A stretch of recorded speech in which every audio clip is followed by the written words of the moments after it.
Imaginez une entreprise dans laquelle vous pourriez arriver en short, dans laquelle votre patron vous demanderait d'arriver à 9 heures et ce jour-là, vous préféreriez arriver à 9h30. Une entreprise dans laquelle vous pourriez faire à peu près ce que vous voulez quand vous en avez envie, du moment que c'est de manière authentique.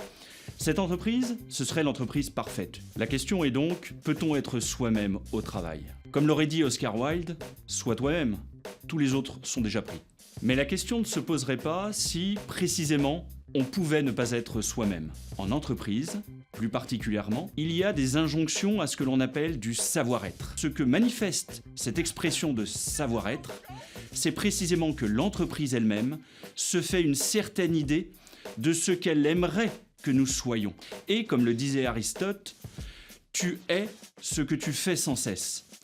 C'est-à-dire qu'à force d'accomplir des actes professionnels, eh bien nous finissons par être façonnés par eux. Le fait même qu'il y ait un soi corporate implique que l'on ne puisse pas s'autoriser à être vraiment, authentiquement soi-même en entreprise. On entend souvent dans les ouvrages de développement personnel qu'il faudrait libérer le véritable soi, le soi avec un S majuscule. Mais sait-on vraiment ce qu'on libère par là? S'agit-il de libérer en soi les plus néfastes des pulsions?